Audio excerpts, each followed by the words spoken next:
wa bàbá ní orúkọ Jésù, àpáta ayérayé Ọlọ́run bèsàdé, ìpilẹ̀ṣẹ̀ àti òpin gbogbo, ìwọ tí ń jẹ́ Alpha àti Omega, ìwọ la fi ìyìn àtọlá fún ní orúkọ Jésù Kristi. Olúwa gbọ́ ọpẹ́ wa ní orúkọ Jésù Kristi. Olúwa gba ìyìn wa. Adúpẹ́ wà láàyè rẹ lórí ayé wa, adúpẹ́ wà láàyè rẹ lórí ẹbí wa, adúpẹ́ wà láàyè rẹ lórí iṣẹ́ wa, adúpẹ́ wà láàyè rẹ lórí ìdílé wa, adúpẹ́ wà láàyè rẹ lórí àwọn ohun ìní wa gbogbo ní orúkọ Jésù Kristi. Olúwa gbọ́ ọpẹ́ wa ní orúkọ Jésù Kristi. Olúwa gba ìyìn wa.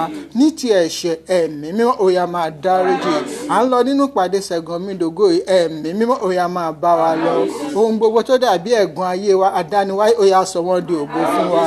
Àní àwọn ìlàkọjá wa dọwọ́ rẹ, ẹ̀mí mímọ́ ó yá sọ ọ́ di ẹ̀rí fún wa.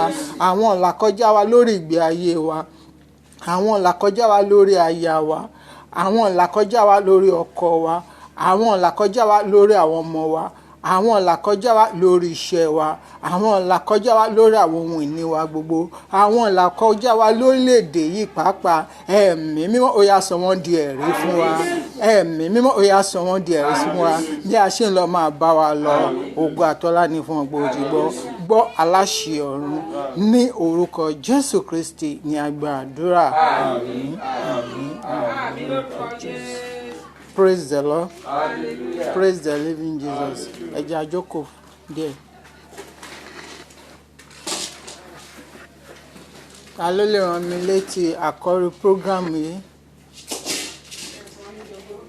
Sọ ẹ̀gàn mi di ògo. Bóyá lẹ mọ̀ pé lára ohun tó dára tí Ọlọ́run lè ṣe fún ènìyàn ni kó sọ ẹ̀gàn ayé èèyàn dògo. Bí ẹ̀gàn ayé èèyàn bá di ògo, bóyá lẹ mọ̀ pé inú ẹni ẹ á máa dùn yàtọ̀. Ìránṣẹ́ Ọlọ́run kan ló máa ń pòwe yìí, àbí ó ń sọ lọ́rọ̀ ni. Ó ní ó máa ń bẹ́tà kí wọ́n rò pé èèyàn ò lè ṣe rere kó wá ṣe rere, ju kí wọ́n máa expect pé kí èèyàn ṣe rere lọ kó má wá ṣe rere àbí kó ṣe rere. Ṣé rí ẹni tí wọ́n expect pé ó yẹ kí ẹni ṣe rere, by the time tó bá ṣe rere kò kí ní much value.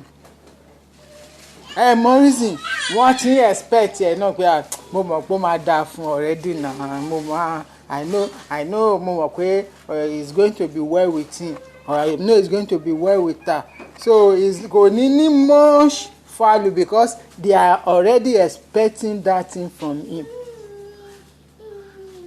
Ṣùgbọ́n ẹni tí wọ́n ti rò pé eléyìí o kò tiẹ̀ lè dá fún, eléyìí o kò tiẹ̀ lè ṣe àṣeyọrí, eléyìí o kò tiẹ̀ lè tayọ, eléyìí kò tiẹ̀ lè kógo jámọ́, bírú ẹni bẹ́ẹ̀ tó bá wá ṣe àṣeyọrí ó máa ń níyì, ó máa ń ní àpọ́nlé, òkìkí ẹ̀ tún máa ń kàn ju ti ẹni tí wọ́n ti ń ro ire kan lọ.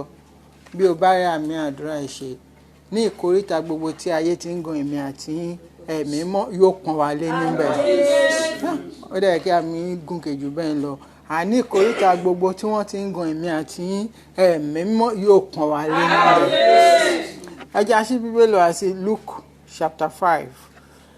I will be brief. I will be taking from chapter 1, from verse 1.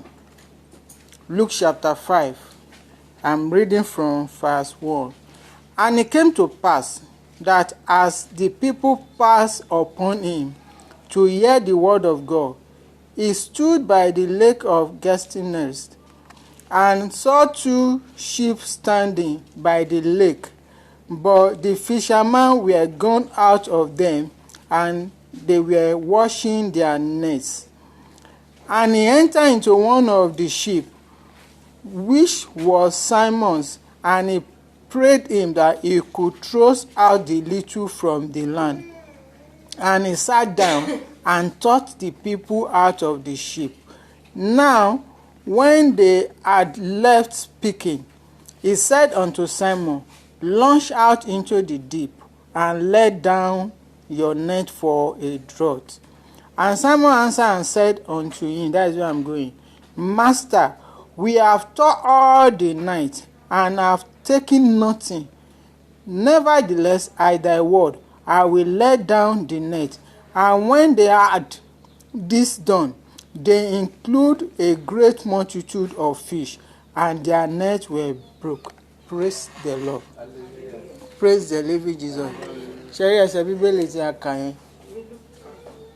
Luke chapter 5 from verse 1. Ó sì ṣe Okay. nígbà tí ìjọ ènìyàn sún mọ́ ọ láti gbọ́ ọ̀rọ̀ Ọlọ́run tí ó sì dúró létí adágún Gẹ́nésárẹ́tì.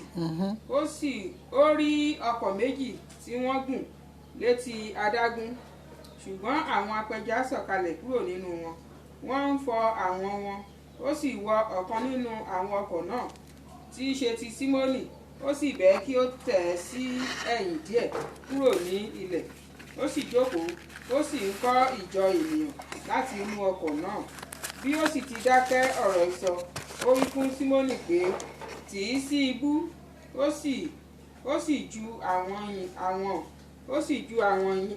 yìn sí ìsàlẹ̀ fún àkópọ̀. Símónì sì dáhùn, ó sì wí fún un pé, Olùkọ́ni, gbogbo òru àná ni àwa fi ṣiṣẹ́, àwa kò sì mú nǹkan, ṣùgbọ́n nítorí ọ̀rọ̀ rẹ èmi ò ju àwọn náà sí ìsàlẹ̀. Nígbà tí wọ́n sì ti ṣe èyí, wọ́n kó ọ̀pọ̀lọpọ̀ ẹja, àwọn wọn sì yá. Amen. Praise the Lord. Ṣé rí ẹsẹ̀ Bíbélì tí wọ́n kà fún wa yìí? Ọ̀pọ̀lọpọ̀ ìgbà la máa ń tú sí oríṣiríṣi ọ̀nà, ṣùgbọ́n ìpele tí mo fẹ́ gbé wa gbà lórí ẹ̀ ní òní ó yàtọ̀ díẹ̀. À ń sọ̀rọ̀ lórí ìṣẹ́gun di ògo. Bóyá ìwọ náà ti ń ṣiṣẹ́, bóyá o ti ń ṣòwò, o ti ń tajà, o ti ń kàwé, ṣùgbọ́n o ò rí nǹkan kan tí o fẹ́ fi sọ pé àṣeyọrí mi rèé. Kò sí àṣeyọrí kan fún ọ lórí gbogbo ìlàkọjá rẹ. Pétérù ó sọ fún un pé, Simon sọ fún un pé, ó ní gbogbo òru làwa ti ṣe kí ni? Láti fi ṣiṣẹ́. Gbogbo òru láti fi wọkọ̀ káàkiri gbogbo odò yìí tí a ò rí ẹja ẹyọ kan ṣoṣo pa.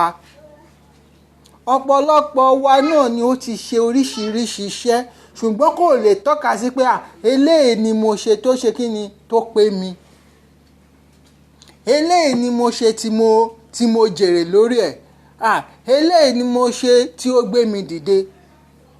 Ó ti wá di ẹ̀gàn fún, ó ti di àbùkù fún, ó ti dàbí ẹni tí ò mọ̀ ṣe. Sọ ẹ̀gàn mi dògo. Ọ̀nà ẹyọkan ni ènìyàn lè gbà kí ẹ̀gàn rẹ̀ di ògo. Ọ̀nà náà ni gbígbọ́ràn sí àṣẹ Ọlọ́run. Bí o bá lè tẹ̀lé àṣẹ Ọlọ́run, tí o bá lè tẹ̀lé òfin Ọlọ́run, tí o bá lè tẹ̀lé ìlànà Ọlọ́run, tí o bá lè gbọ́ràn sí àṣẹ rẹ̀, kò ní fi ṣe gbogbo làálàá àìnéso ọjọ́ pípẹ́ wá. Kò ní fi ṣe ìdààmú ọjọ́ pípẹ́ wá. Kò ní fi ṣe orísun tí o ti ṣe wàhálà tí ò rí nǹkan kan mú bọ̀ ọjọ́ pípẹ́ wá. Bí o bá lè tẹ̀lé àṣẹ Ọlọ́run, ó di dandan kó so èso rere fún ọ. Nítorí pé ọ̀rọ̀ Ọlọ́run ní agbára láti mú rí jáde nínú àìrí. Ó sọ fún un, ó ní gbogbo òru làwa ti fi ṣiṣẹ́. Gbogbo òru la ti fi káàkiri tí a ò rí ẹja ẹyọ kankan pa. Ṣùgbọ́n nítorí ọ̀rọ̀ rẹ, èmi ó ṣe kí ni? Màá tún ṣe. Praise the Lord. Praise the living Jesus. Ta ló lè sọ fún ara rẹ̀ pé nítorí ọ̀rọ̀ rẹ Ọlọ́run, nǹkan tí mo ṣe tí ò pé mi yìí màá tún ṣe? Praise the Lord. Ta ló lè sọ fún ara rẹ̀ pé Olúwa, nítorí ọ̀rọ̀ rẹ, ibi tí mo lọ tí wọ́n ti yẹ̀yẹ́ mi yìí, ibi tí mo lọ tí wọ́n ti lé mi kúrò yìí, ibi tí mo lọ tí wọ́n ti tàbùkù mi yìí, ibi tí mo lọ tí wọ́n ti rí mi bí ẹni tí ò jẹ́ nǹkan kan yìí, nítorí ọ̀rọ̀ rẹ máa padà síbẹ̀. Praise the Lord. Bí o bá gbọ́ràn sí àṣẹ Ọlọ́run, ó di dandan fún ògo rẹ kó ṣe kí ni? Kó bú jáde. Ó di dandan fún ẹ̀gàn rẹ kó ṣe kí ni? Kó di ògo. Praise the Lord. Ẹ bá mi tún Luke 5:5 yẹn kà. Símónì sì dáhùn Símónì dáhùn. ó sì wí fún un pé Ẹ̀hẹ́n. olùkọ́ni gbogbo òru àná ni àwa fi ṣiṣẹ́ Gbogbo òru àná ni àwa fi ṣiṣẹ́, àwa kò sì mú nǹkan àwa kò mú nǹkan, ṣùgbọ́n nítorí ọ̀rọ̀ rẹ nítorí ọ̀rọ̀ rẹ yóò ju àwọn náà sí ìsàlẹ̀. èmi ó ju àwọn náà. Ìgbà tó jù sí kí ló ṣẹlẹ̀ mà? nígbà tí wọ́n sì ti ṣe èyí wọ́n kó ọ̀pọ̀lọpọ̀ ẹja àwọn wọ́n sì ya. Praise the Lord. Nígbà tó ń gbọ́ràn sí àṣẹ Ọlọ́run, ẹ̀gàn wọn ṣe kí ni? Ó di ògo. Ìjẹ́wọ́ náà ṣetán láti gbọ́ràn sí àṣẹ Ọlọ́run bí? Ǹjẹ́ o ṣetán láti tẹ̀lé ohùn Ọlọ́run bí? Ìyá Jésù sọ fún wọn nígbà ní ó ní ohun tó bá ní kó ṣe kí ni? Kò ṣe. Èrè púpọ̀ wà nínú ìgbọ́ràn sí àṣẹ Ọlọ́run. Èrè púpọ̀ wà sí ìgbọ́ràn sí àṣẹ Ọlọ́run. Bí Ọlọ́run bá ti tọ́ ọ, bí ẹ̀mí Ọlọ́run bá ti darí rẹ, bí ikọ̀ àti ìríjú Ọlọ́run bá ti darí rẹ, tẹ̀ sí àṣẹ Ọlọ́run. Bí o bá tẹ̀ sí àṣẹ Ọlọ́run, ẹ̀gàn ọjọ́ pípẹ́ yóò ṣe kí ni? Yóò padà di ògo. Sọ fún ara rẹ pé ẹ̀gàn mi yóò di ògo. ẹ̀gàn mi yóò di ògo. Ẹ̀gàn mi yóò di ògo. Àdúrà ni mo fẹ́ kí a gbà lónìí. Mo fẹ́ ká fi àyè sílẹ̀ láti gbàdúrà. Nítorí pé nípasẹ̀ àdúrà ohun gbogbo á ṣe kí ni? Á ṣe é ṣe. Nípasẹ̀ àdúrà ẹ̀gàn á ṣe kí ni? Á di ògo. Àwọn tìṣíwájú tí a kọ àkọsílẹ̀ rẹ̀ pé ẹ̀gàn wọn di ògo, ohun tí wọ́n mú lókùnkúndùn ni àdúrà. Bí Ọlọ́run bá ti sọ pé kí wọ́n rìn báyìí, wọ́n rìn bẹ́ẹ̀, wọ́n dẹ̀ ń ṣe kí ni? Wọ́n ń fi àdúrà tọ̀. Iṣẹ́ rẹ tí ò pé yẹn, bí o bá ti lè sinmi lé Ọlọ́run, ó di dandan kó pé ọ. Òwò ẹ tí ò pé yẹn, tí o bá ti lè sinmi lé Ọlọ́run, ó di dandan kó pé ọ. Ibi ìjókòó rẹ tí ó dàbí pé kò fẹsẹ̀ múlẹ̀ yẹn, tí o bá ti lè sinmi lé Ọlọ́run, ó di dandan kó pé ọ. Nítorí pé wà ní ìkápọ̀ Ọlọ́run láti ṣe kí ni? Láti sọ ẹ̀gàn ayé èèyàn di ògo. Ẹ jẹ́ á dìde lórí ẹsẹ̀ wa.